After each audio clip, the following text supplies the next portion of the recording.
Hello everyone, my name is Komal and today I am sharing my experience about mental health awareness by Nikhil Homeopathy and guided by Sunita Rathi ma'am. तो mental health awareness को लेके मेरा ये कहना है कि अभी भी बहुत सारे लोग हैं जो इस चीज़ को लेके अवेयर नहीं है। And it's not a problem guys, it's a solution. Because world में 5 में से 1 इंसान को ये प्रॉब्लम हो रही है, क्योंकि आजकल की लाइफस्टाइल सेडेटरी लाइफस्टाइल हो गई है। टॉक्सिसिटी ज़्यादा बढ़ गई है। हमारा जो काम है सारा काम लैपटॉप से हो रहा है। सिटिंग जॉब ज़्यादा बढ़ गई है। काम का प्रेशर ज़्यादा है और स्पेशली वुमेंस में तो मोस्ट कॉमन है, क्योंकि they have to take care of and taking responsibility of child care, family, job. तो उनके पास खुद के लिए टाइम नहीं होता है। तो वुमेंस में तो ये प्रॉब्लम बहुत ज़्यादा हो गई है, स्ट्रेस की प्रॉब्लम। और अभी ही तो पीसीओडी, पीसीओएस, हार्मोन बैलेंस होना, वेट गेन होना, हेयर फॉल होना, इनफर्टिलिटी बहुत कॉमन हो गई है आजकल। तो मेरा भी ये एक्सपीरियंस था कि मुझे भी हार्मोन इम्बैलेंस हो रहे थे पहले, बट मैं अवेयर नहीं थी इस चीज़ को लेके। मुझे लग रहा था कि अरे मेरे पीरियड्स इनरेगुलर है तो चलता है वो, बट वो धीरे धीरे बढ़ने लगा। धीरे धीरे हार्मोन इम्बैलेंस होने लगे मेरे।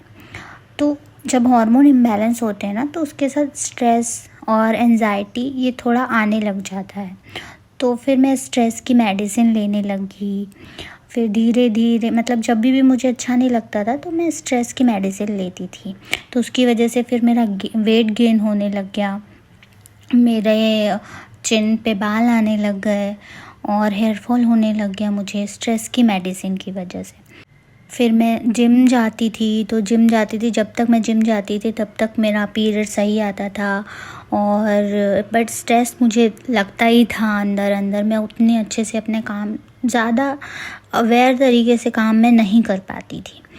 तो ये सब सारी चीज़ें आने लगी थी। बेसिकली ये सब चीज़ें सेडेटरी लाइफस्टाइल की वजह से आती है, और अगर आप वही रूटीन फॉलो कर रहे कंटिन्यूसली तो वो चीज़ आने लग जाती है। स्ट्रेस हो या इंसोम्निया हो, एंगर हो। फिर मैंने सोचा कि यार अगर ये प्रॉब्लम मुझे हमेशा चलती रही तो कहीं ना कहीं ये मेरे मैरिड लाइफ के लिए अच्छी नहीं है, या मेरे फ्यूचर के लिए अच्छा नहीं है, या मेरे करियर के लिए अच्छा नहीं है।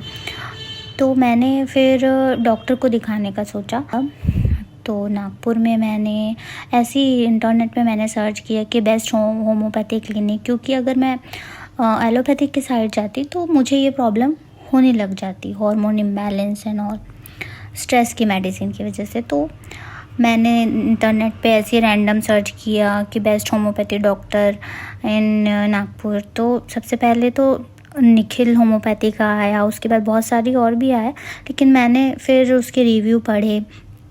सुनीता राठी मैम का देखा, उनका कितना एक्सपीरियंस है, ये वो करती है। तो फिर मैंने सोचा कि क्यों ना एक बार जाया जाए मैम के पास। तो फिर मैं वहाँ गई तो मुझे तो लगा था कि it's like a normal doctor की जाऊँगी, मेडिसिन देगी मैम और मैं ठीक हो जाऊँगी। तो मैम ने मेरी पूरी एक डिटेल ली फिर कि मैं हर दिन क्या करती हूँ, सुबह से लेके शाम तक मेरी रूटीन क्या होती है, मैं सुबह उठने के बाद क्या करती हूँ, और हर घंटे में मेरी रूटीन क्या होती है। जब मुझे स्ट्रेस आता है तो मुझे कैसा फील होता है उसको लिखो और उस पे एनालाइज करो। एक एक चीज़ काउंसलिंग की उन्होंने, और मैंने भी उस पे वर्क किया कंटिन्यूस। जैसा मैम ने बोला वैसा। मैम ने बोला कि अपनी हॉबीज़ को सामने लेके आओ।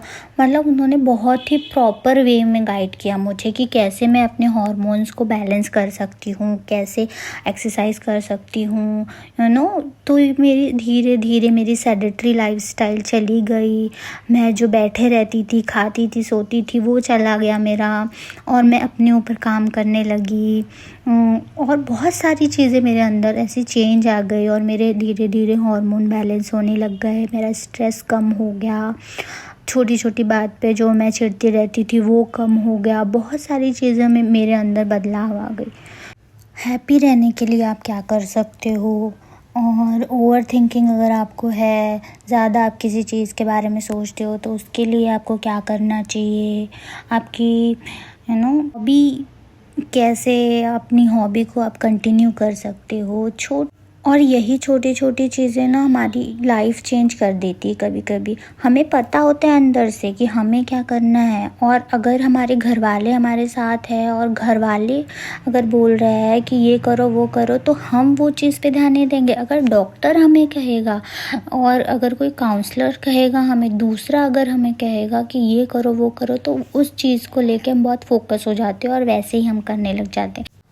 तो मैं तो बहुत ब्लेस्ड हूँ कि सुनीता राठिया मैम मुझे मिली और उन्होंने मुझे गाइड किया।